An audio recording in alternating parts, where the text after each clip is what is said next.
This coming Saturday, Tyson Fury and Deontay Wilder lock horns for a third time. And we didn't want this, did we? Tyson Fury was so dominant in that second fight, many of us have questioned, why is this even going ahead? What's the narrative that you put into this third fight to go, that's the reason why you should watch it? Most people felt Fury won the first fight, and then he spanked Wilder, has to be said, in that rematch. The rematch itself should have taken place in 2019, but didn't. It was a filler year for both. So we're always catching up here, trying to make up for lost time.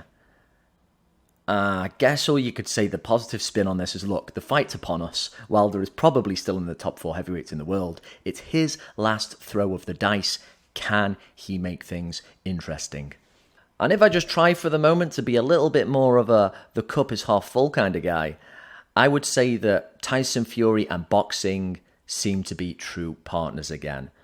There hasn't been, to my knowledge, the big fluctuations in weight we've seen in the past.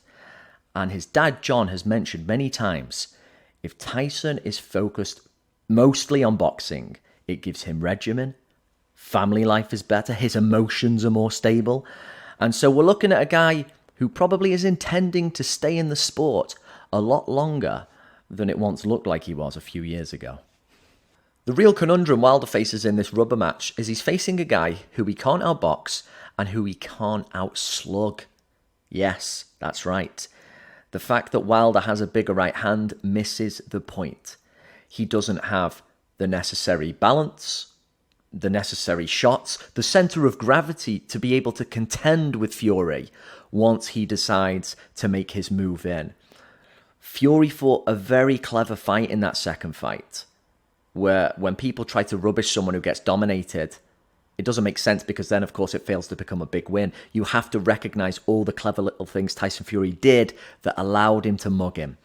He feinted, he chose his moments, he threw shots from weird angles, then he leant on him. He made it an exhausting fight, and when they always bumped bodies, you saw Wilder's problem when he tried to contend with him up close. It's never going to happen. So forget all that stuff he's been doing with Malik Scott on the pads, the short-range hooks. That is not his game. He doesn't have the foundation or the centre of gravity to contend at that range. He simply has to come in with a more refined game of what he always does. Line you up for the straight right hand. If he had more variety with his jab, if he knew how to extend it a bit more, feint with it, blind you, and have a better left hook, he could butter up that right hand, give it a better chance of really landing. But this is all a big ask. As many say, boxing starts with the feet, and Fury's footwork is infinitely better than Wilder's. So he is the guy who always determines when we're going to go in, when we're going to go out. You react to me, because I'm always a step ahead. That is mentally draining, so Wilder cannot play into that. He has to see his own game plan and execute. I think jab maybe a little bit more to the body, bit more to the head.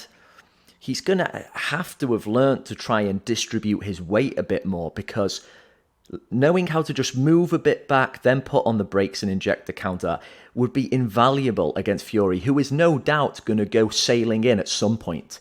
He has to try and read Fury, but that is much easier said than done.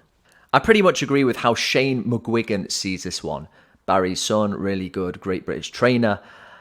And he thinks that it could start a bit more tentative, with Wilder trying a few new things, trying a different look, maybe some crazy feints. He doesn't fully know what he's doing, but he's trying to deal with all this nervous energy and get at least an early positive sign that he's in this fight. But as the rounds start to go by, and as Fury is equally cautious to begin with and not doing anything silly, I think all that nervous energy is going to burn up Wilder. And then Fury is going to just know when to box, know when to mug him. All the bad stuff is going to come back, and I think maybe he might mentally collapse before he physically capitulates. I pretty much think Shane McGuigan got that one bang on. I think that's what we're going to see again. Could go the distance if Wilder can make Fury just second-guess himself a little bit more, but it's unlikely. And when you consider their mental states going into this third fight, the fact Wilder wouldn't look at him, he had the headphones on, I don't think he's really in a good place right now. He's got a lot of yes men around him. He hasn't, it seems, fully recognised where he went wrong, and that probably means you're going to go wrong again. So I envision a fight that could be a little bit closer to begin with, a little bit reserved, but one in which Tyson Fury has to take over at some point, with the size advantage, the weight advantage, and the mental edge in a big way. I just think he's going to make his move at some point, and Wilder is not going to be able to do anything about it. Is there anyone out there who thinks Wilder lasts the distance? And more interestingly, is there anyone out there who thinks that Fury is going to get it this time? That right hand is going to land perfect? Not like it did in the 12th round of the first fight where he was slightly turning away. No, he's going to walk into it. It's going to be a cruncher. And the heavyweight division is going to get shook up once again.